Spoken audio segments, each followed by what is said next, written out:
Vous vous êtes déjà demandé comment les cycles lunaires pouvaient concrètement transformer votre vie ? Découvrez une méthode révolutionnaire qui va au-delà de l'astrologie traditionnelle. Dans cette masterclass gratuite, Johan Roche vous dévoile son approche centrée sur l'influence de la Lune, permettant d'appliquer l'astrologie de façon vibratoire et émotionnelle dans votre quotidien. Plus qu'une simple masterclass, c'est une approche pédagogique innovante qui rend l'astrologie enfin accessible à tous. Ne manquez pas cette opportunité unique de maîtriser un outil puissant pour forger votre destin. Cliquez maintenant en haut à droite de l'écran ou sur le lien en description pour réserver votre place. Le corps parle, le corps va exprimer ce qu'on n'est pas capable de sortir. Alors après, effectivement, il y a plein de gens on porte tous des traumas de notre famille.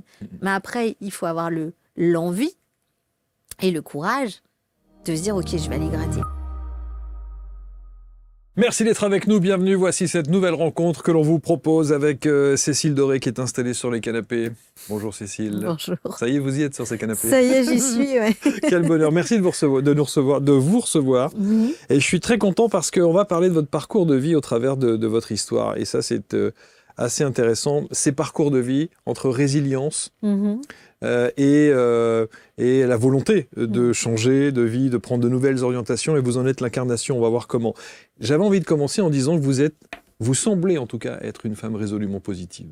Oui, je pense que je suis positive plus, ouais. Ouais, effectivement, je regarde toujours le verre à moitié plein ouais. Et jamais à moitié vide. C'est fou parce que cette expression-là, évidemment, qui est dans le langage courant aujourd'hui, du verre à moitié plein, etc.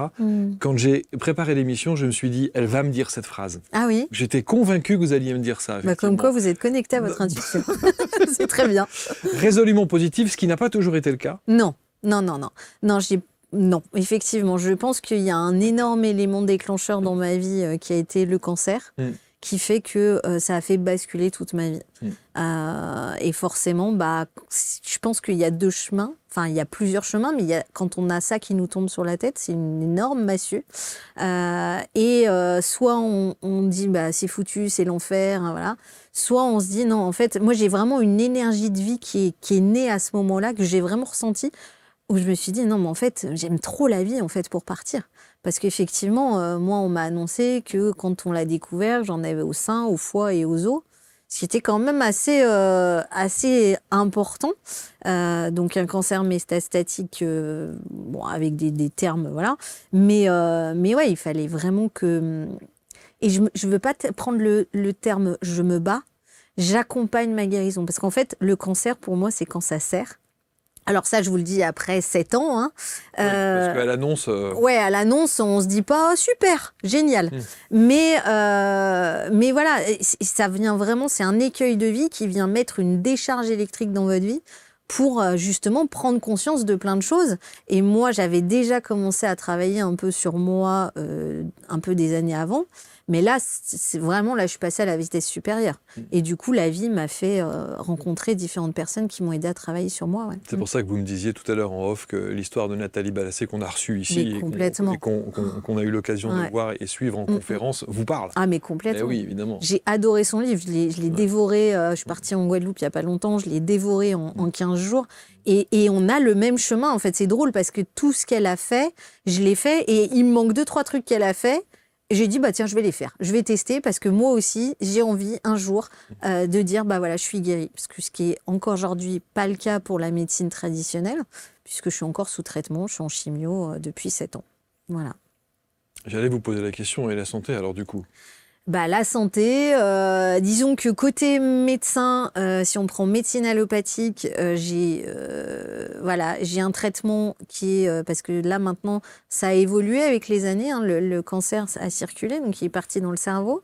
Puis la dernière fois, il est parti dans les méninges. Et là, on m'a dit, méninges, en gros, c'est fini, quoi. Et on m'a dit, il n'y a pas de traitement. Les méninges, très peu de médecins s'en occupent. Parce qu'en fait, ils partent du principe que quand c'est parti dans les méninges, c'est foutu. Et donc, mais moi, il m'a dit, vous, c'est pas comme tout le monde, ça fait des boules. Oui, forcément, c'est pas comme tout le monde, parce que je suis pas comme tout le monde. mais donc, voilà. Et donc, il m'a donné un traitement, mais il m'a pas dit qu'il marchait qu'à 50% ce traitement. Donc, merci la vie, j'ai beaucoup de chance parce que ce traitement fonctionne. Sauf que la dernière fois que je l'ai vu, il m'a dit, voilà, ce traitement, il fonctionne 6 mois. Je lui ai dit, super, ça fait 7 mois. Donc, Voilà. Donc, dans les grandes lignes, normalement, il fonctionne 6 mois. Comment choisir, comment travailler avec votre pierre d'ancrage? Saviez-vous que votre voix cache un pouvoir extraordinaire? Et si un message du ciel pouvait vous redonner le sourire, dénouer une situation ou tout simplement vous remettre sur le chemin de votre vie? Saviez-vous que chacun d'entre nous possède un animal de pouvoir, un guide spirituel qui peut nous accompagner tout au long de notre vie? Dans notre atelier, vous allez vivre avec nous une immersion sonore, ressentir, vibrer en connexion avec votre voix. Et pour cela, il nous faut des outils vibratoires puissants, les baumes sonores. Je vous donne rendez-vous pour un week-end exceptionnel le 24 et le 25 mai à Nancy. Aux ateliers d'ABC Talk, corps, âme, esprit, avec Marc Leval et toute son équipe. Je vous guiderai à travers une expérience magnifique autour de votre respiration. Nous allons partager un moment d'humanité que vous n'êtes pas prêt d'oublier. Pensez bien à prendre vos billets sur abctalk.fr. Et à très bientôt. Ce qui est formidable et ce qui est assez intéressant, et vous allez nous l'expliquer, Cécile, c'est de se dire comment, lorsque la médecine dite classique, traditionnelle, vous donne des dates butoirs, des échéances de vie comme ça, vous arrivez à transcender ça et à dire mais non. Alors j'entends, je pleure quand on me dit ça parce que voilà, je suis un être humain et que c'est des nouvelles que j'aime pas entendre. Et je sais pas, il y a un truc en moi, il y a une énergie de vie qui est plus forte que ça. C'est en gros, j'ai toujours fonctionné comme ça quand même. Quand j'ai un objectif, je mets tout en place pour y arriver. Et j'y arrive. En fait, ça a toujours été comme ça. Ma mère a toujours halluciné pour ça. Elle me dit, tu dis, je vais passer ton permis moto, en 4 mois tu l'as.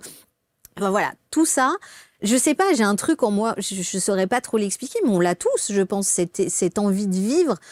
Et puis, c'est vrai que je suis très bien accompagnée parce que j'ai des thérapeutes qui me suivent, dont mon amie qui m'a accompagnée ce jour, qui est énergéticienne et qui m'aide énormément pour justement passer ces moments où on se prend une bûche dans les pieds et pour continuer à avancer et pour rester dans la lumière. Parce que je pense que c'est très facile de basculer de l'autre côté. Oui, c'est les deux chemins dont vous parliez tout à l'heure. C'est ça. Soit effectivement on sombre, c'est ça. Soit on a ce sursaut de vie où on se dit mais non. Ouais. On y va. Et puis moi, quand on me dit c'est pas possible, je dis non, c'est possible en fait. Je n'arrive pas à entendre le pas. C'est pas dans mes oreilles, ça marche pas. Alors, on peut se dire, est-ce que ça vient de votre éducation? Est-ce que ça vient de votre parcours de vie, de votre première partie de vie? Parce est-ce qu'il y a eu une première partie de vie? Oui, il y a eu une première partie de vie. Il y a eu une première partie de vie où, enfant, j'étais très timide, au point que ma mère, quand elle m'a laissée à l'école, elle s'est dit, mais cette gamine, elle va se faire bouffer, parce que j'étais contre un arbre, à avoir peur de tout le monde et pas bouger. Elle m'a quand même retrouvée à la fin de l'année au micro, en maternelle, devant tout le monde à chanter. Bon, ça, je vous le raconte, mais je ne me rappelle pas. Le petit spectacle de fin d'année petit qui va spectacle, bien. c'est ça, exactement. Oui. Et puis, une mère commerciale, un père commercial, un père qui se donne à fond, voilà, le travail, pour lui, c'est hyper important. Il existe à travers le travail. Et puis, moi, des parents qui divorcent à 3 ans. Et puis, je grandis là-dedans à me construire un petit peu toute seule parce que les deux travaillent beaucoup quand même. Et puis, je deviens, je vous passe les grandes lignes, mais je deviens commerciale à un moment donné. Je me bats, j'étais assistante des commerciaux et je me bats pour être commerciale parce que je me dis, il faut que j'y aille. Il faut que je montre que moi aussi, je sais faire et que j'en suis capable. Voilà, donc j'y arrive, je passe commercial et je kiffe ma vie. Enfin, voilà, j'adore. Mais à ce moment-là, je suis séparée de mon mari. J'ai 2 enfants à charge et j'ai une vie, mais à 12 000 à l'heure. On m'appelle Volt au boulot parce que je pars dans tous les sens. Et puis arrive ce fameux cancer qui... À quel âge on vous diagnostique ça? C'était en 2018, donc j'ai 38 ans. D'accord. 38 ans, c'est un été. Mais ça faisait un moment que j'avais une boule dans la poitrine. J'avais vu plusieurs médecins qui me disent non, mais vous avez de la poitrine, c'est des mastoses, voilà. Puis à un moment donné, quand même, j'avais un sein qui était vachement plus gros que l'autre. Et puis je tombe sur un médecin généraliste remplaçant qui me dit on va quand même faire quelque chose, quoi. On va faire une écho. Le mec à l'écho regarde, me dit non, c'est bon, tout va bien. Quand même, Et ça fait 2, hein. Ça fait 2, c'est ça. Et là, je dis, mais bon, vous êtes sûr parce que ça a grossi. J'ai hésité à lui dire quand même. Parce que moi, ça m'arrangeait bien qu'ils me disent que c'était bon. Hein. Et du coup, il me dit, ah bon, mais ça a grossi. Je dis, bah ouais. Il me dit, bon, bah, on va faire une mammographie. On fait la mammo. Il me dit, écoutez, c'est pas clair. Je vois pas. C'est ni oui ni non. On va faire une ponction. Et donc, qui dit ponction dit attente, hein, parce que les résultats, on les a pas tout de suite. Analyse, hein. C'était l'été, j'étais chez ma meilleure amie, je partais à Londres avec mes enfants et une douleur qui me prend dans le ventre.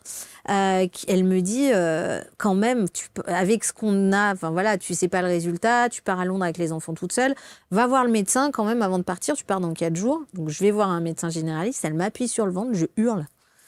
Je me dis, putain, en plus là, j'ai la appendicite, c'est le pompon, quoi. Donc, elle me dit, écoutez, allez aux urgences, ils vont vous faire une petite écho. Comme ça, au moins, ça vous rassure. Ils me font une écho. Je me rappellerai toujours de la tête du médecin qui me fait une écho. Elle devient blanche comme la tasse. Elle me dit, écoutez, on va faire un examen approfondi. Et moi, je comprends rien. Mais je leur avais dit hein, qu'il y avait une suspicion de cancer et tout. Donc, ils me font un scanner. Ouais, c'est ça, un scanner. Je savais pas ce que c'était. Hein. Donc, il m'explique rien du tout. Il me balance le scanner. Et là, dans la salle d'attente, je vois 2 infirmières qui rentrent et qui me regardent. Et j'étais morte dans leurs yeux. Je dis, écoutez, vous avez des taches au foie et des taches aux os. Bah, moi, je comprends pas. Je dis, ok, d'accord. Et je dis, mais je pars à Londres, là, dans 1 semaine. Est-ce que je peux y aller donc, je ne savais pas trop quoi me répondre. Elle me dit, bah, écoutez, oui, mais dans 1 semaine, on vous donne rendez-vous avec un oncologue à Annecy. Donc, j'étais sur Annecy à ce moment-là. Bref, je fais mes vacances tranquille. Tranquille quand même. Ouais, tranquille. Même avec cette information. Même avec cette info. Ouais. Ouais, parce qu'on comprend pas. Parce que moi, j'allais bien. J'étais fatiguée un peu, mais j'allais bien. Bon, voilà. Donc, je fais mes vacances, je délire avec mes gosses. Mais aujourd'hui, avec le recul, avant de continuer votre histoire, vous aviez vraiment ça au fond de vous, où il n'y avait aucune appréhension, il n'y avait aucune question, il n'y avait aucun doute? Non, franchement, non. Non. Je pense que j'occultais. Je savais encore pas. Donc, quand on ne sait pas, on ne sait pas. Et puis, je me suis pas fait de film. J'avais pas envie, en fait. Parce que inconsciemment, je savais. Mais j'avais pas envie. Donc, j'ai passé mes vacances super avec mes enfants. Je rentre. Là, on m'explique qu'en fait, il y en a partout. Donc là, la nana me dit, écoutez, je vous envoie direct au centre Léon Bérard. Merci, le centre Léon Bérard, vraiment, à Lyon, qui est la Rolls-Royce du cancer. Et donc, ils me reçoivent. Et là, donc, résultat de la ponction, en fait, j'avais une tumeur de 7 cm dans le sein. Que ni l'écho ne voyait, ni la mammo. Enfin, je me dis, mais c'est ouf, quoi. Incroyable. 7 cm, et on vous dit, oh ben non, il n'y a rien. Enfin, un truc de dingue, quand même. Donc, ce sursaut de vous êtes sûr, ça a grossi, ça m'a sauvé la vie. Donc, j'ai commencé le premier protocole.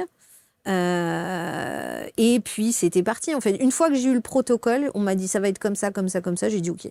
Et du coup, ça m'allait. Alors, ça m'allait. Voilà, j'ai fait des chimios. J'en avais une toutes les semaines. Donc, les 2 premiers jours, j'étais off. Après, le 3e jour, j'allais voir un magnétiseur qui vraiment m'aidait pour les effets secondaires. Et 4e jour, j'étais au sport et je faisais 1 heure de sport par jour à la salle. Et un truc de dingue. Donc, j'ai bien vécu ces 4 mois de chimio. Je me suis recentrée sur mes enfants. Je voyais mes copines, je faisais du sport tous les jours. Et on me disait, mais c'est incroyable, quoi. Enfin, voilà, j'ai perdu mes cheveux. Ça a été le moment le plus dur. Voilà. Mais une fois que qu'on m'avait rasé la tête, c'était OK. Et franchement, moi, je me vois en photo sans cheveux. J'ai montré à mon chéri il y a 2 jours. Je lui ai dit, regarde, c'était il y a 6 ans. Et il me dit, putain, mais ça va super bien. Donc oui, les cheveux rasés m'allaient très bien, pour le coup. Donc j'avais de la chance. Mais votre moral? Eh ben, il était bon. Il était bon, hein? Ouais, il était bon. Et j'étais pas qui je suis aujourd'hui. C'est-à-dire que j'avais pas commencé le dev perso vraiment. Je l'avais commencé un peu, mais pas trop. C'est-à-dire qu'à ce moment-là, voilà, je suis dans la vie, dans le sport, mes enfants, etc. Et puis, au bout de 4 mois, ils me disent, bon, on arrête les chimios. OK. Et on continue un autre traitement, mais qui était, entre guillemets, un traitement de fond. Parce que j'ai un cancer métastatique qui considère comme un diabète chronique. C'est-à-dire qu'il peut stagner, se taire, et puis à un moment, ça flambe. Donc, quand ça flambe, nouveau traitement, ça rebaisse, ça stagne, et puis voilà. D'accord. Donc là, ça avait baissé. Ok, j'avais plus rien dans les os, j'avais plus rien au sein, et il me reste des taches au foie depuis 6 ans qui sont là. Bon, voilà, ok. Bon, cicatrice, pas cicatrice, on s'en fout, ça évolue pas, donc c'est ok pour moi. Et puis là, donc j'étais commerciale à ce moment-là, Ah oui. donc j'étais en arrêt. Je m'arrête 1 mois, donc 1 mois sans chimio, et je reprends le boulot. Et je reprends, mais à fond les manettes. Avec une espèce de rage de vivre supplémentaire. Ouais, C'est vrai. c'est ça. Avec, je vais tout pulvériser. Quoi. Et je finis 2e commerciale de France à ce moment-là, avec 3 mois d'exercice en moins. Donc, j'atomise tout. Le Covid arrive. Et là, sortie, donc Covid très compliqué au niveau de mon boulot, puisque je bossais quand même, etc. Bref, je rentre au bureau et on me dit non, faut pas que tu reviennes. Ah oui, mais comment je fais avec les clients, c'est compliqué. Donc je suis revenue quand même.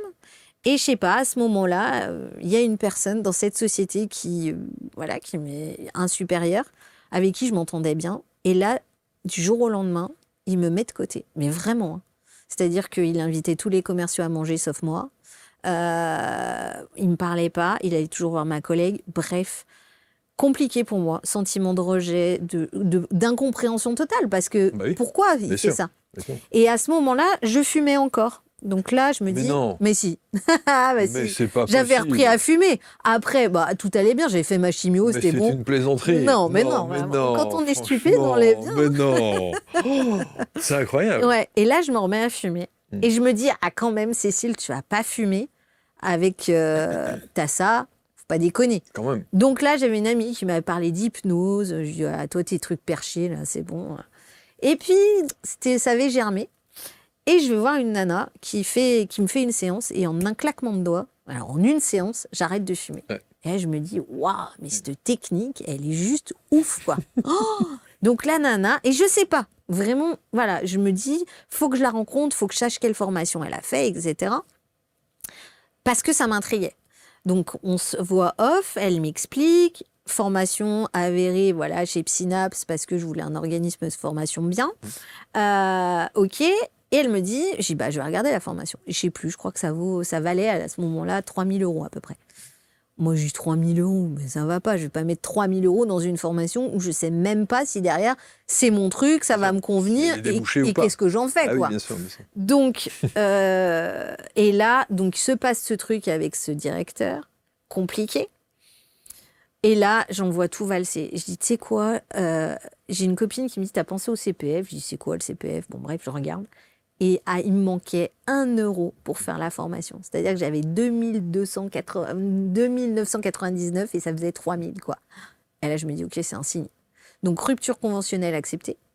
Forcément, ils avaient une nana qui avait une pathologie, qui allait à l'hôpital toutes les 3 semaines. Bon, je pense que, voilà, faut être clair au niveau business. Voilà. Mais je maintenais quand même mon business. Bref. Donc, rupture conventionnelle, je fais la formation. Je termine fin avril. J'avais déjà monté mon auto-entreprise. Donc, début mai, j'attaque. Et là, fin d'été, j'ai une clientèle qui était déjà installée. Et j'avais, je sais pas, 5 rendez-vous par semaine. Et là, on me dit, mais c'est waouh, mais tu te rends pas compte comme c'est excellent pour un démarrage. Et je lui dis, ah bon, je sais pas, moi, je trompe pas beaucoup.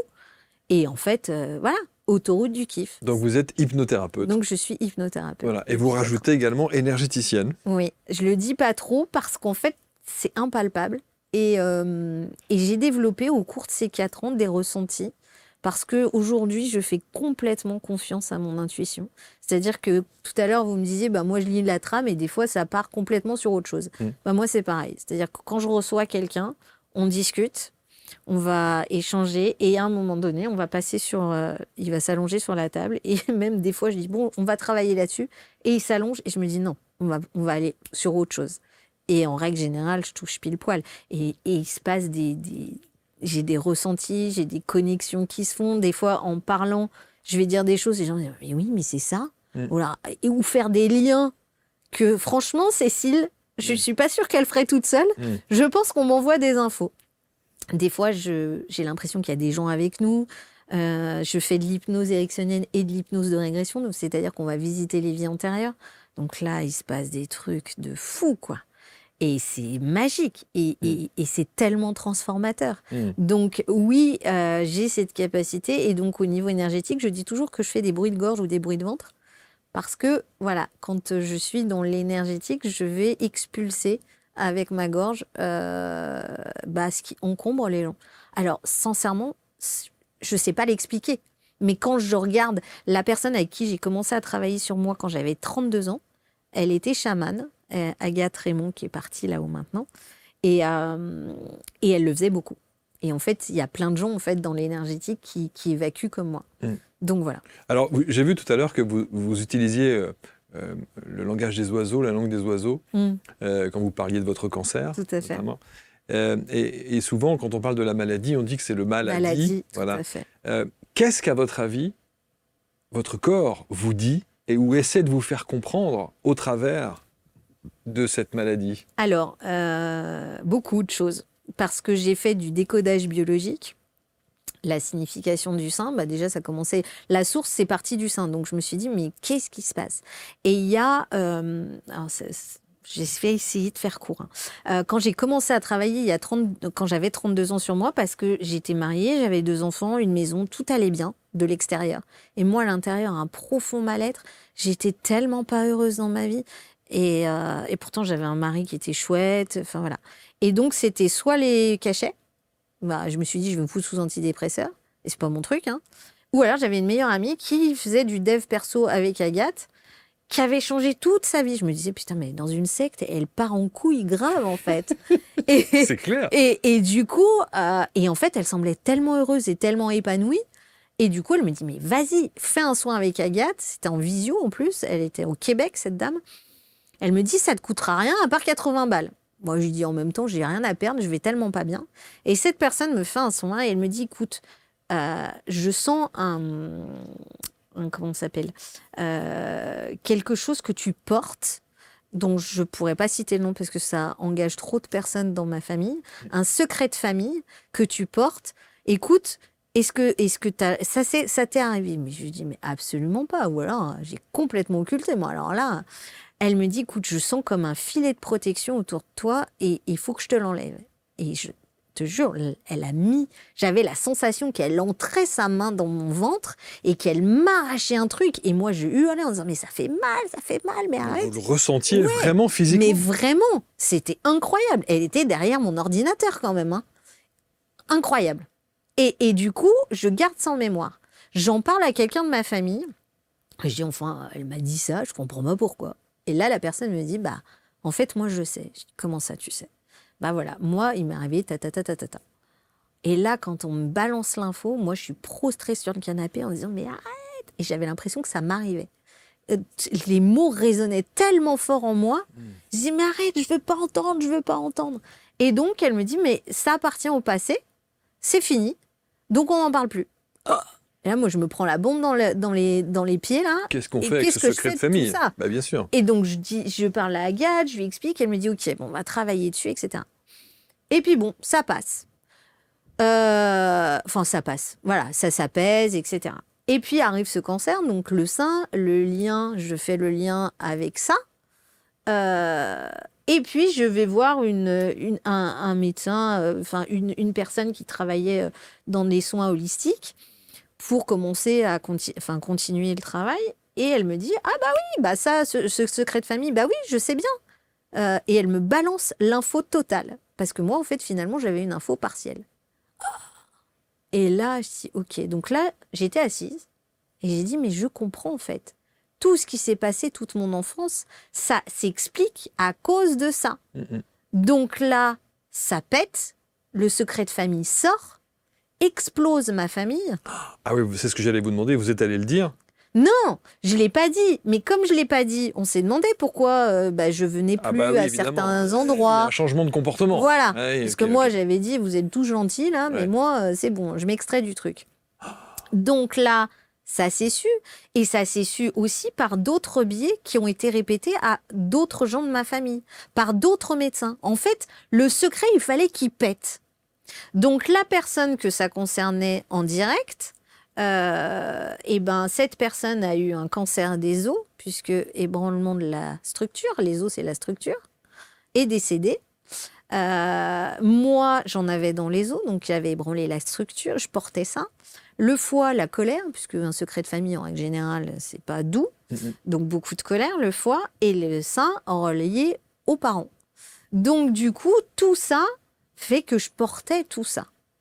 Et inconsciemment. Inconsciemment. Et donc là, je veux juste un petit coup. Allez-y, oui, bien sûr, bien sûr. C'est que c'est bien avec Cécile, c'est que vous posez une question. Il y en a 14 qui arrivent.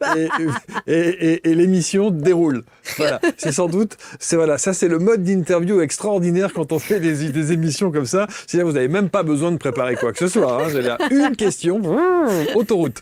Non mais c'est intéressant et c'est hallucinant de voir à quel point tout concorde. C'est-à-dire que toutes ces informations viennent et votre corps qui est en surcharge totale émotionnelle va vous faire comprendre qu'à un moment donné, il faut percer l'abcès. C'est ça. Donc, je travaille là-dessus, tout sort, machin. Moi, tout s'apaise dans mon corps.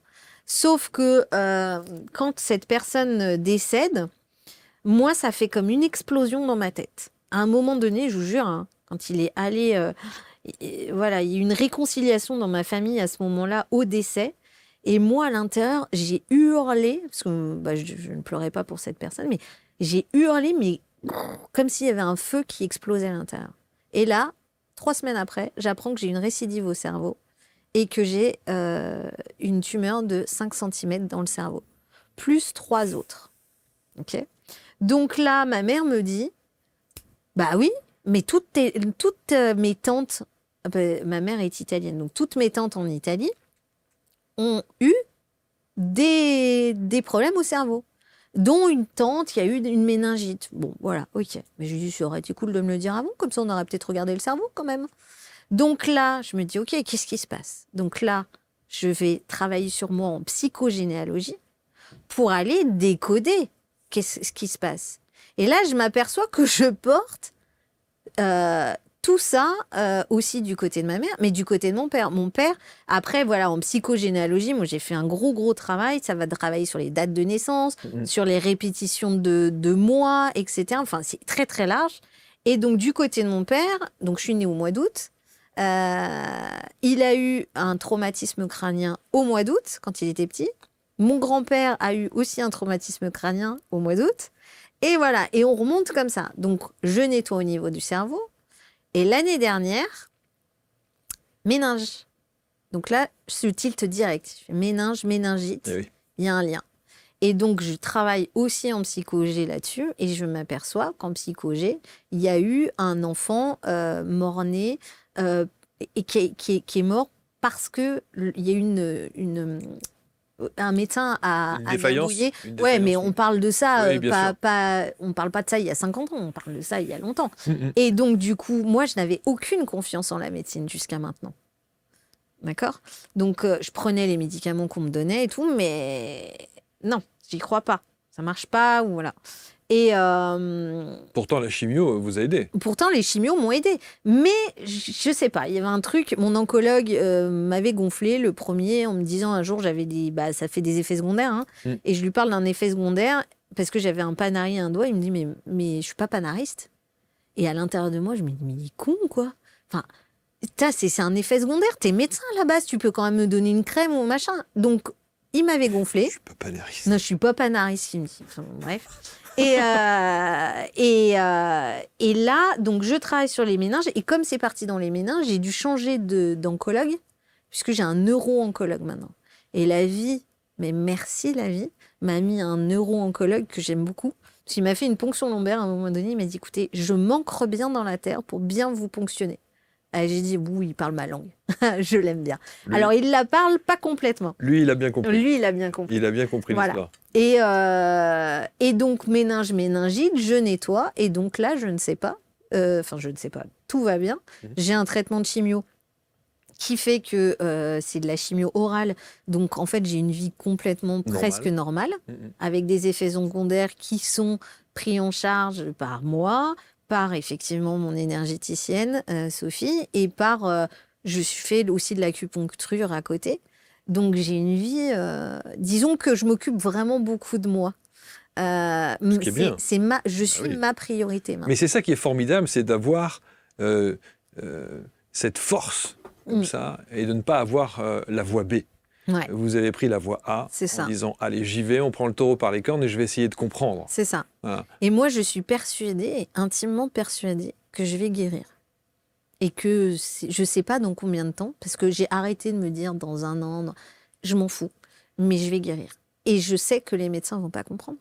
Et quand je dis à mon oncologue, il me dit bah, vous tolérez vraiment bien les traitements. Je dis mais ouais, mais je fais plein de choses à côté. Et il me dit, et moi, je serais la première à dire mais vous faites quoi? Bah, lui, il ne veut pas savoir. Parce que je pense que ça remettrait trop en question le côté médecine qu'on a appris, etc. Parce que je suis hors case complet. Hein. Et c'est ce que je véhicule, moi, au cabinet, c'est vraiment que tout est possible.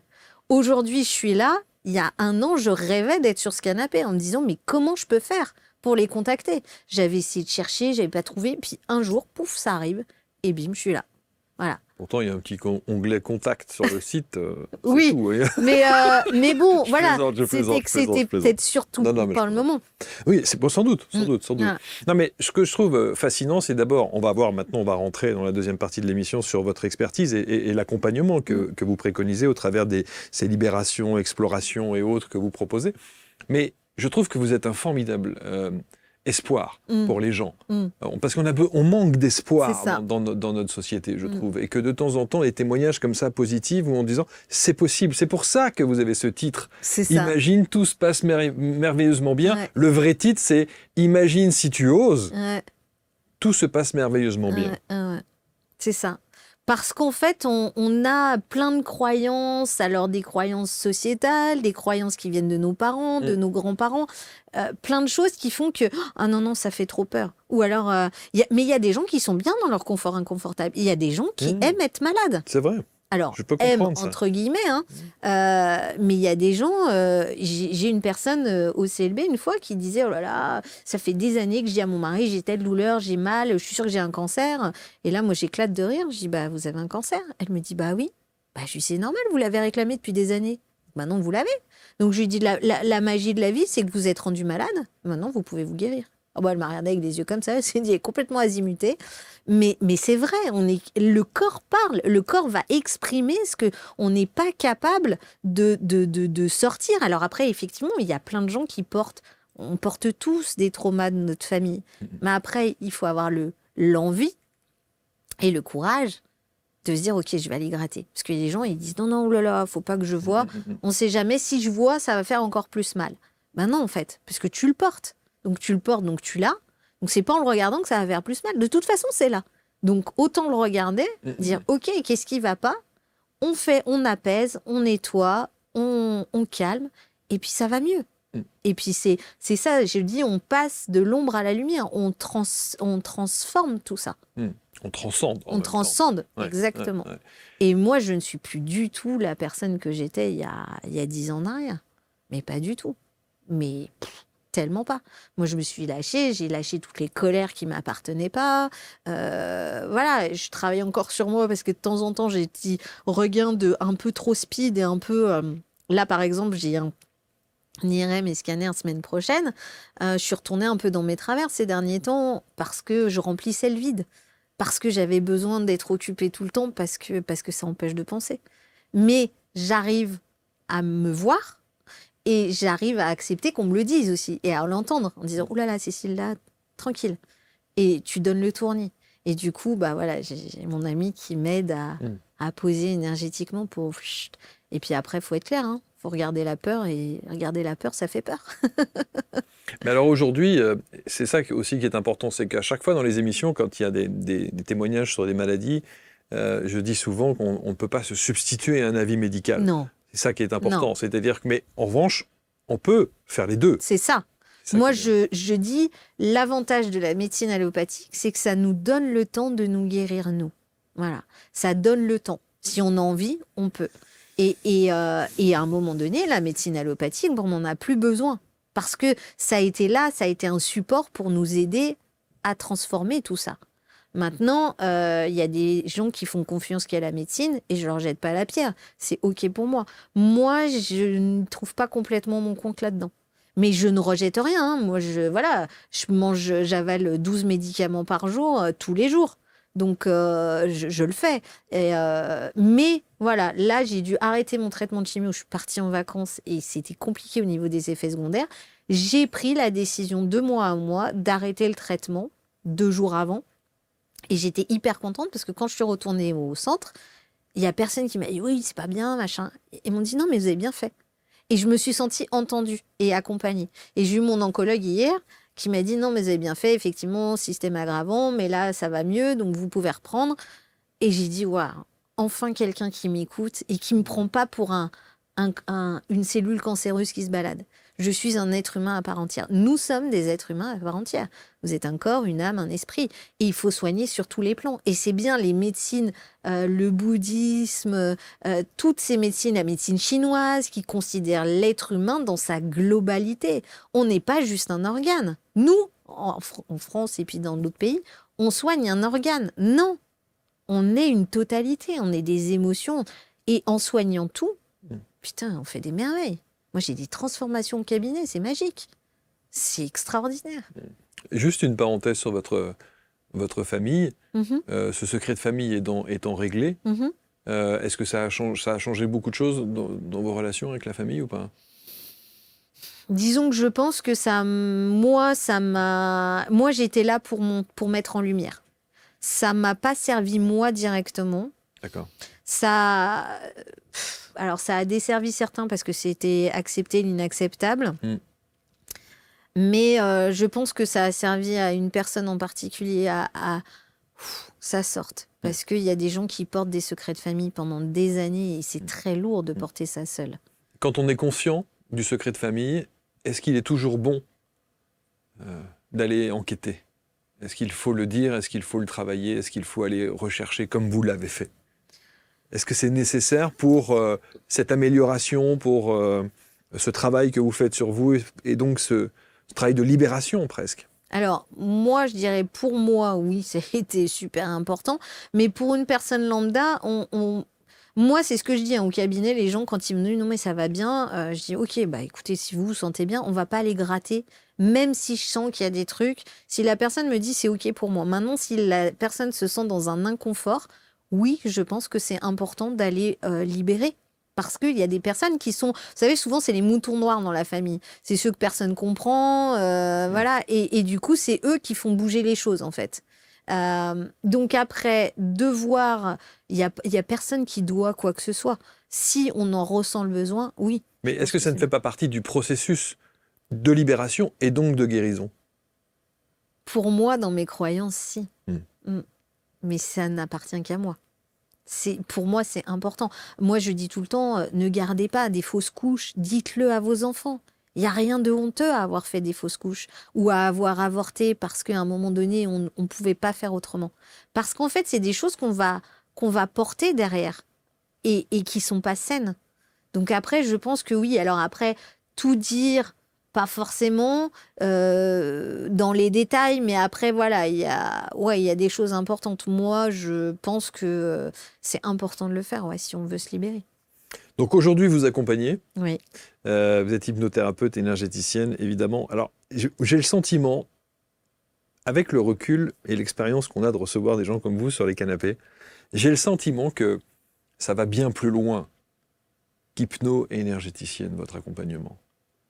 J'ai l'impression que vous avez besoin de ces 2 titres, qui ne sont qu'en fait que des titres, qui vous permettent d'avoir une crédibilité, et parce que ça rassure que d'être estampillé avec hypnothérapeute, bon, c'est bon, ça fait plus très peur aujourd'hui, on a bien conscience que ceci. Énergéticienne, bon, c'est bon, de temps en temps, on va avoir des énergies, bon, c'est pas un problème. Mais j'ai l'impression que ça va plus loin, votre accompagnement. Parce que vous parliez de perception, de ressenti, d'intuition, plus, etc. Alors après, voilà, moi, je me laisse complètement guider dans les accompagnements. L'hypnose, à la base, c'est un outil. Voilà, j'ai appris des protocoles, etc. Aujourd'hui, je les suis pas du tout. Mais pas parce que la rebelle c'était pas de bien. l'hypnose. Non, mais ça me sert des fois. Mais ce que je veux dire, c'est que vraiment, je me laisse porter par ce qui vient. Et souvent, les gens me disent, mais vous étiez à un endroit, mais comment vous saviez que c'est un endroit que j'adore en fait, j'en sais rien, mais moi, je me laisse guider, quoi. Et on m'envoie les infos, et c'est comme ça. Des fois, je fais une hypnose et je sens qu'il y a l'âme du père, de la mère, de la sœur. Et quand la personne sort d'hypnose, et je lui dis, mais ça m'est arrivé il y a 3 jours, et j'ai dit, mais il y avait votre tante avec vous? Elle me dit, ouais. Je dis, mais pourquoi vous la laissez pas partir dans la lumière? Elle me dit, mais parce qu'autrement, elle sera toute seule. Donc, vous voyez, et pourtant, elle était assise sur mon fauteuil 1 heure avant. On n'aurait pas dit qu'elle pouvait me dire un truc pareil. Et voilà, ça sort. Et oui, elle est là. Et je lui dis, ce serait important de la faire partir dans la lumière quand même. Vous avez de la clairaudience? Ouais, j'entends, ouais. J'entends des choses. Mais c'est toujours difficile à dire parce que je me dis, est-ce que c'est une partie de moi? Enfin, voilà, est-ce que je plane mais en tout cas, des fois, je fais des associations d'idées qui me paraissent complètement logiques. Les gens me disent, mais oui, c'est logique, mais j'y ai jamais pensé, j'ai jamais vu ça. Et des fois, je me dis, mais comment je peux sortir un truc pareil, quoi? C'est un truc de dingue. Donc voilà. Aujourd'hui, vous accompagnez, on peut vous consulter même à distance? Tout à fait. Ouais. Je le fais par visio, ça marche comme si vous étiez avec moi. Après, c'est vrai que j'aime bien le présentiel. Oui, bien sûr. Mais en visio, je suis pas mal de gens en visio. Hein. Ouais. Alors, dans votre expertise, il y a libération des entités. Oui. What? Mon Dieu, qu'est-ce que c'est? Oui, alors, effectivement, je pense que ça nous arrive de porter des entités, donc de l'âme de défunts qui ne sont pas, qui ne sont pas nous, quoi, et qui vont nous plomber énergétiquement ou amplifier. Par exemple, cette personne, il y a 3 jours, elle me parle de ses grands-mères, elle me dit, oh là là, elle me manque. Mais j'ai dit, mais vous avez des relations avec... Bah oui, bon, elles étaient très froides, mais bon, voilà, j'allais chez elles. Mais je sentais que quand elle me parlait de ses grands-mères qui étaient très froides, bon, voilà, c'était des grands-mères qu'elle aimait. Mais alors, quand elle m'a dit, elle me manque tellement, et elle s'est mise à s'écrouler. Là, je me dis, c'est pas totalement sa tristesse. Donc, en fait, quand elle est sortie d'hypnose, je lui dis, j'ai votre tante avec vous, et qu'elle me dit oui. Je lui dis, ok, donc sa tante, donc, dont les parents lui manquent, voilà. En fait, c'était amplifie sa tristesse, mais c'est pas complètement la sienne, vous voyez. Il y a une partie qui est pas à elle de cette tristesse.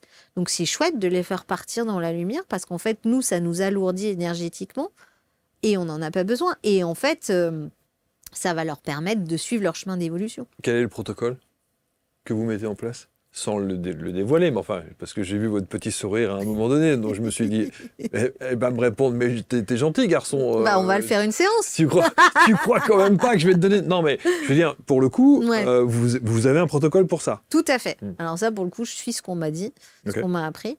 Ouais. Alors, mais qu'il y a un protocole hypnotique ? Tout à fait. Ah, ok, d'accord. Donc, je plonge vraiment la personne en hypnose profonde. Et puis, je vais la mettre dans un endroit en sécurité. C'est-à-dire, voilà, son inconscient, je le mets en sécurité dans l'endroit qu'elle a envie. Voilà, ça peut être une clairière, peu importe. Et après, je vais faire passer les entités au premier plan. Donc, c'est-à-dire que les entités vont prendre la parole avec le corps de la personne qui est sur la table. Ça, c'est impressionnant. Ouais. Maintenant, moi, non, mais oui. Alors après, parfois, il y a des entités qui sont pas très sympathiques. Ouais. Et j'avoue avoir vécu à 2-3 reprises des trucs qui pourraient s'apparenter à de l'exorcisme. J'ai déjà vu ça. Et là, moi, j'ai une force de fou. Par contre, vraiment. J'ai eu un cas avec mon ami énergéticienne, on était en formation, où là, il est apparu un truc. Je sais pas ce que c'était.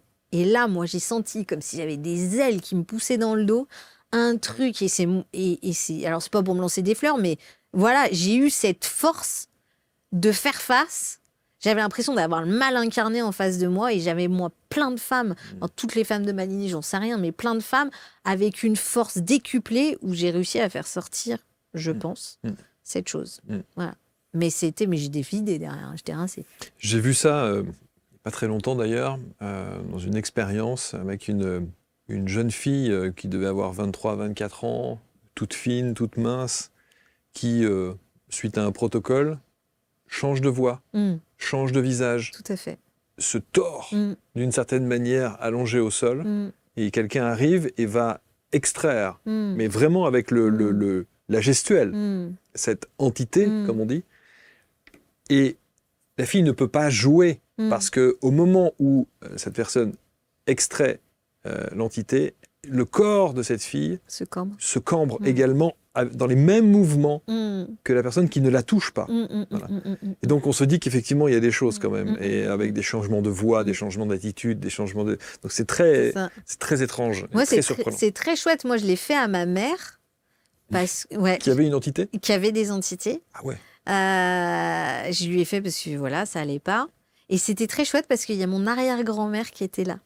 Elle portait mon arrière-grand-mère, parce que c'est sa grand-mère à elle. Et c'était génial parce qu'en fait, l'arrière-grand-mère, ma mère est italienne, donc se met à me parler en italien. C'était pas la voix de ma mère. Et là, je lui dis, mais je suis désolée, mais je comprends pas. Et comme tu es dans le corps de ma mère, dont je quitte le prénom, tu peux me parler en français. Et là, elle m'engueule. Oui, bah t'aurais quand même pu apprendre à parler italien. Donc moi je me justifie. Bah oui, mais ma mère elle m'a jamais appris. Donc c'est une discussion, comme ça. Ouais, voilà. Okay. Et donc je lui explique qu'elle peut pas rester dans le corps de ma mère, et elle m'explique pourquoi elle restait en fait. Donc moi en fait c'est vraiment un argumentaire, c'est un échange de si. Pars dans la lumière, et de la lumière tu pourras redescendre et tu pourras aider, parce qu'on veut aider dans la lumière. Et du coup. Ok, elle me dit, ok, je suis d'accord pour partir, mais avant, il faut que je te dise quelque chose. J'ai dit, mais quoi ? Elle me dit, ton prénom d'âme, c'est Lucie. Et c'était magique. Et ma mère a toujours voulu m'appeler Lucie. Elle ne savait pas pourquoi. Et mon père, jamais voulu. Donc, je m'appelle Cécile. Mais du coup, mon prénom d'âme, c'est Lucie. Donc, elle vous révèle cette information. Ouais, un truc incroyable, quoi. Et ça, c'était génial. Et j'ai eu d'autres trucs moins bien, où j'ai des personnes qui étaient allongées sous hypnose, où je sentais qu'il y avait quelque chose qu'il fallait que ça sorte. Et la personne, je la vois mettre les mains dans ses poches. C'était une jeune fille toute frêle aussi. Et franchement, là, j'y suis pas arrivée. Mais parce que je pense que voilà, c'était pas le moment, ou peut-être que cette personne ne voulait pas. Bref, peu importe.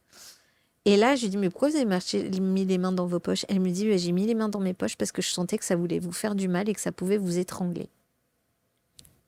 Et je dis, ah ouais, quand même. Donc voilà. Parce que quand on parle d'entité, on a souvent tout de suite le raccourci de dire le mal. Oui, mais non. Visiblement, ça n'était pas le cas avec votre grand-mère. Mais pas du tout. Non, c'est pas forcément... Alors après, il y a entité, puis il y a des choses qu'on a tellement... des personnes, par exemple, très pervers, toxiques, qui nous ont beaucoup, beaucoup impactés. En fait, ça devient quelqu'un. Comme si ça... Vous savez, ces gens qui ont eu quelqu'un qui était pervers dans leur vie et qui même après l'avoir quitté, dit « Non, mais là, ça, je peux pas le faire parce que du coup, ça va être mal pris », qui a encore un impact sur eux, même après les avoir quittés. Et en fait, c'est comme si c'était devenu une entité. Donc ça aussi, on peut le faire partir. Ça nous appartient pas. Donc voilà, c'est chouette. Exploration des vies antérieures, ça c'est génial. Grand classique. Gros kiff pour moi. Ouais. J'adore, c'est magique. Vous êtes allé chercher les vôtres ? Oui, bien sûr. Parce que pour faire ça, il faut faire une formation. Vous venez d'où ? Pardon ? Vous venez d'où ? Oula, des vies, on en a eu plein. Hein. J'imagine, ouais. Celle qui a été la plus choquante, la plus étonnante ? Ah oui, parce que choquante. La plus étonnante.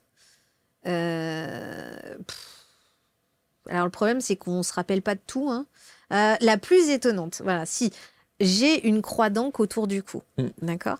Je fais ma formation et je travaille sur une relation amoureuse passée en me disant, mais à chaque fois que je quitte quelqu'un, je reviens toujours à cette relation en me disant, mais ça peut-être, avec beaucoup de culpabilité d'avoir quitté cet homme. Donc je travaille là-dessus. Et absolument pas. En plus, je mélange deux histoires, donc ça n'a rien à voir. C'est pas celle-là. Pas du tout, c'est pas celle-là. Donc l'autre qui a avec la croix d'encre. C'est révélateur, ça. Hein. Ouais. Parce qu'elle m'a beaucoup impactée. Pourquoi est-ce que vous revenez? Parce que ça, il va peut-être falloir creuser. Ouais. Pourquoi est-ce que vous revenez à l'histoire de cet ex? Parce que j'ai trouvé ça... Non, mais sans vouloir vous questionner, c'est ce que je veux dire. Ouais. Mais c'est étonnant que vous Parce qu'elle a été très impactante dans la transformation de ce rapport. C'est intéressant de savoir pourquoi est-ce qu'elle a été aussi impactante. C'est ça qui est... Oui, parce que je l'ai vraiment transformée. Ouais, alors, pour faire, du coup, rien à voir avec la croix d'encre, mais du coup, cette histoire, donc toujours beaucoup de culpabilité avec cet homme. Je traverse la vie en lien avec ce gars. Et en fait, je me retrouve fille de colon dans une exploitation avec un jeune homme qui avait mon âge. Donc on revit toute la vie, hein. C'est-à-dire qu'on a les émotions, on voit moi je vois les images. Enfin là je vous le dis, j'ai les images qui viennent là. Il a le même âge que moi, mais il est serveur, pas serveur, serviteur. Enfin bref, esclave, voilà. Et donc du coup moi je suis petite, je joue avec ce garçon et en fait on tombe amoureux l'un de l'autre. On grandit comme ça. Sauf que moi, fille de colon, on sort pas avec un esclave, hein, ça se fait pas. À 15 ans, dans ces eaux-là, mon père, dans cette vie-là, découvre le poteau rose, il le bat vraiment, devant moi. Alors voilà, c'est... Oh, ça vous émeut encore? Ouais, bien sûr, parce que c'est dur. Et cette âme-là subit toute sa vie les coups de fouet pour pouvoir rester à mes côtés. Et en me disant, si tu es heureuse, moi, ça me va. Donc, il est prêt à souffrir il souffre toute sa vie, cet homme. Moi, je me marie, bref, le mari, je fais des enfants, visiblement, enfin, ça passe vite, ça. Mon mari meurt et mes enfants acceptent qu'il soit à mes côtés à ma fin de vie. D'accord? Changement d'histoire de vie, parce que là, c'est trop insupportable. Qu'est-ce qu'on fait? Donc là, qu'est-ce que c'était? Ah merde, j'ai un énorme trou de mémoire. Un truc de dingue quand même. C'est pas grave. Non, c'est pas grave, mais... on fait pas un changement de vie, mais on se pardonne, on fait une rupture de contrat d'âme. Voilà, on fait une rupture de contrat d'âme en se disant stop, là maintenant, c'est suffit. On arrête, on est tous les deux d'accord, machin. Et quand on fait ça, dans la vraie vie, hein, quand on revient, c'est bien de rentrer en contact avec cette personne, soit par SMS, soit l'appeler pour reprendre contact avec votre ex. Donc moi, je l'appelle, parce qu'on avait gardé contact, il décroche, et je lui dis, bah voilà, écoute, avec mes trucs farfelus, j'ai fait une rupture de contrat d'âme pour que tu puisses vivre tranquillement, et moi aussi, tes histoires à venir. Et là, il me dit, bah si t'es heureuse, moi ça me va. La même phrase. Ah mais grave. Et là, je me dis, waouh, c'est complètement dingue. C'était complètement dingue. Aïe, aïe, aïe, aïe, aïe, aïe. Donc voilà. Donc c'était ouf, ouais. Et je sais pas si vous voulez que je raconte la croix d'encre aussi. Si, bien sûr, racontez-nous la croix d'encre. Mais là, c'est choquant. Hein. Ouais, c'est choquant. Et là, la croix d'encre, moi j'avais une croyance avant, c'était que je pouvais pas être heureuse en couple. C'était pas possible en fait. Donc je travaille sur ce trauma. En me disant, bon, tant qu'à faire. Donc, j'y vais. Et pareil, une vie... alors là, pour le coup, moi aussi, dans cette vie-là, je suis esclave. Je suis cuisinière avec ma mère, visiblement. Et je tombe amoureuse d'un gars qui est esclave aussi sur le marché. Mais lui, avec un geôlier beaucoup plus sympa que le mien. Moi, mon geôlier, à ce moment-là, me violait. Enfin, voilà, j'étais rien. Hein, donc, voilà. Et... Je vole une robe à ma patronne, je pars au marché retrouver mon amoureux et on part dans un endroit, je sais pas, ça devait être sa chambre, je pense, et on fait l'amour. Donc je fais l'amour avec cet homme-là, c'est merveilleux, et il m'offre une croix quand je suis sous hypnose. Et je vois que c'est pas une croix chrétienne, mais je sais pas ce que c'est cette croix, je connais pas. Voilà. En vrai, hein, je connais pas spécialement, je tilte pas. Bref. Cette vie se passe, je tombe enceinte de lui, mon geôlier s'en aperçoit, c'est horrible, hein, parce qu'en plus, on revit les trucs. Donc, me fait accoucher, j'accouche, et il m'arrache le bébé entre les jambes, et il le tue. Et il me dit... et voilà, donc je pars au marché Parce que mon amoureux m'avait dit, viens, on fuit. Et je dis, non, c'est pas possible. Et je dis, c'est tout le temps dans la vraie vie, c'est pas possible d'être heureuse en couple, c'est pas possible. Et donc là, je lui dis, non, c'est pas possible, on peut pas partir, c'est pas possible. Mais si, mais viens, on part et tout. Donc on part pas. Donc le gars tue mon bébé. Donc je vais au marché ensanglantée voir mon amoureux. Mon amoureux prend une fourche, hein, parce que voilà, part en direction du geôlier. Et là, moi, je hurle, je lui cours après, sauf qu'en fait, je peux pas pour qu'il s'arrête. Et là, en fait, j'arrive. Le geôlier a tiré, j'entends des coups de feu au loin, donc il a tué. Et il m'a dit, tu vois, là, c'est toi qui vas ramasser maintenant. Et c'est toi qui vas enlever le sang.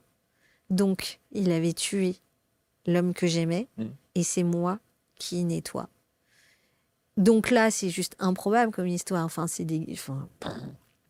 changement d'histoire de vie. Je sors pas d'hypnose, mais en fait, quand on fait ça, on va jusqu'à la fin de la vie. Ok, t'es décédé, avant de partir dans la lumière, stop. Quel bilan tu fais de ta vie? C'est juste l'enfer, en fait. Ok, est-ce que t'aurais pu faire quelque chose pour changer ça? Tu vois? À quel moment? Et je dis, bah oui, quand il me dit, on part, on part. Et du coup, hop, ok, t'y retournes. Donc là, tu retournes à ce moment-là, on part, ok. Donc là, on part. Son geôlier nous donne de l'argent parce qu'il était gentil. Et on part en calèche. Et en fait, la fin de la vie se passe. J'ai une maison avec 3 garçons, mon mari. Et je suis la plus heureuse des femmes. Mais donc on peut changer le cours de l'histoire? Ouais. En fait, on peut... Moi, j'ai fait vivre sous hypnose, alors pas forcément en régression, hein, mais sous hypnose, une dame qui n'avait pas pu accoucher normalement. Je lui ai fait revivre son accouchement et je lui ai fait vivre l'accouchement dont elle avait rêvé. Et elle m'a dit, mais vous êtes fabuleuse parce qu'en fait, je sais que c'est pas vrai. Je sais qu'en fait, j'ai accouché par césarienne et que j'ai pas... Mais en fait, je garde le souvenir de mon accouchement virtuel. Et donc, on apaise le trauma. Donc, en fait, on met une jolie couverture. On sait que c'est pas vrai. Moi, voilà, je sais bien faire la différence. Mais du coup, après, mon champ des possibles, il a changé. C'est-à-dire que je disais pas, c'est pas possible d'être heureuse en couple. Vous voyez ? Ce qui est fascinant aussi dans votre histoire, Cécile, c'est que au moins vous avez la franchise de raconter ces histoires et que vous n'êtes pas, comme beaucoup, soit Cléopâtre, soit dans vos vies antérieures, il y a plein de gens qui ont vécu des choses extraordinaires, qui ont été reines de Saba, qui ont été... Vous voyez ce que je veux dire? Il y en a plein qui racontent des histoires comme ça. Que dalle. Et donc, après cette histoire de croix, le lendemain, on était en pause, pause de formation. Et j'étais à Lyon, donc je pars à Fourvière. Je me dis, tiens, ça fait longtemps que je n'y suis pas allée. Et je me balade dans la boutique, une boutique de souvenirs. Et j'arrive et je vois cette croix. Je dis, putain, mais c'est la croix qu'il m'a offert. Dans l'hypnose. Dans l'hypnose régressive. Donc, c'est celle-là. Ouais. Et je dis, non, je vais pas l'acheter, 30 balles, c'est de la merde, machin. Je fais demi-tour et dans mon ventre, ça fait... Ok, je vais la prendre. Et en fait, ça fait 4 ans. Elle n'a pas quitté mon cou. Waouh. Voilà. C'est une belle histoire. Ouais. C'est vraiment une belle histoire. Bravo de la raconter et je trouve ça touchant. J'ai vu également ça. Ouais. Qui est votre vision board, comme on dit. Exactement. C'est votre tableau de visualisation. Tout à fait. Qu'est-ce que vous n'avez pas rempli? Qu'est-ce que vous n'avez pas acté dans tout ce tableau aujourd'hui? Ou est-ce qu'il est déjà complet dans votre vie? Alors, santé parfaite. Ouais. Amour sincère, j'ai rencontré mon amoureux, ça fait presque 1 an maintenant, et c'est merveilleux. Ouais. Avec des hauts, des bas, mais c'est une très très belle histoire. La joie de vivre, je l'ai. L'argent entre facilement dans ma vie, je sème, je récolte, bah, j'y suis. Voilà, j'ai envie d'un peu plus parce que, voilà, pour me sentir vraiment en sécurité, mais j'y suis. Voilà. Et tout est possible, ouais. Mes amis, ma deuxième famille, c'est une certitude. Un travail épanouissant, oui, parce qu'en fait, j'ai pas un travail, moi. Hein. C'est pas un travail pour moi. Hein. Je pense que quand on est à ce degré-là et de connexion avec ce que l'on ressent et ce qu'on a véritablement envie de faire, ça n'est pas un travail pour le coup. C'est une mission de vie pour moi, c'est pas... Et puis, il faut que je parte en Égypte, parce que Croix-d'Ancre me dit quand même, il doit y avoir un lien en Égypte. Hein. Sans doute. Voilà, donc il faut que je parte en Égypte. Mais sinon, je rigole beaucoup. C'est vrai. Parce qu'il y a rire et voilà. Ouais, c'est pour ça que j'ai dit que vous êtes quelqu'un de résolument positive et c'est bien. Et c'est une force. Et je pense que c'est sans doute le plus C'est ça l'antidote, quoi. C'est ça, c'est ça. Et du coup, moi, j'avais un rêve là qui s'est réalisé. Donc aujourd'hui, je suis là. Et hier, j'ai acheté mon cabinet. Waouh, Ouais. classe. Hier, j'ai acheté mon cabinet et je monte l'îlot possible avec différents thérapeutes qui vont travailler à mes côtés. Super, ça. Voilà. Ouais. Et Un centre avec différentes Ouais. prestations d'accompagnement. C'est ça. Et ça, c'est pareil. Il y a 4 ans, je l'ai rêvé. J'ai rêvé acheter cet endroit-là. Les propriétaires n'étaient pas vendeurs. Moi, j'avais pas de sous. Et ma grand-mère est décédée il y a 5 ans, comme quoi ils nous aident de là-haut. Hein. On n'arrivait pas à vendre la maison de famille. Mais il y a eu 3-4 compromis qui ont capoté. À partir du moment où ils m'ont dit on vend, la maison s'est vendue. Les deux se sont alliés en même temps. Et mon père m'a dit bah, écoute, je veux investir, donc je vais investir dans ton cabinet. Waouh. Et donc, on peut dire que ma famille m'a offert ce beau cadeau. Merci à mes grands-parents. Et super. voilà, c'est très chouette. Super, super. En tout cas, on va mettre autour de la vidéo tous les liens pour rentrer en contact avec vous parce que je pense qu'il y a une nécessité d'au moins avoir un échange avec vous déjà. Moi, je trouve qu'on devrait déjà commencer par là, avoir un échange pour voir de quelle manière vous pouvez nous accompagner, parce qu'on a parlé des entités, on a parlé des vies antérieures, on a parlé des traumas, de l'interlife. Juste un mot là-dessus, c'est quoi ça, l'interlife? Ah, l'interlife, c'est entre les vies. Ouais. C'est un endroit qui est magique, qui après une hypnose de régression, donc on est dans mon corps sous hypnose, on part entre les vies. Alors, il y en a qui appellent ça le paradis, d'autres, on l'appelle comme on veut. Et en fait, c'est un endroit où il y a nos guides. Et on peut poser des questions sur pourquoi, quelle est ma mission de vie, par exemple, comment je peux aider mon fils ou ma fille, pourquoi j'ai rencontré telle personne, pourquoi il m'est arrivé ça. Et de fait, on a des réponses. Alors, des fois, on n'en a pas, parce qu'en fait, ils nous disent, bah non, vous n'avez pas à savoir. Donc, en fait, moi, je pose les questions au préalable, on fait la liste des questions comme ça, hein, en conscient.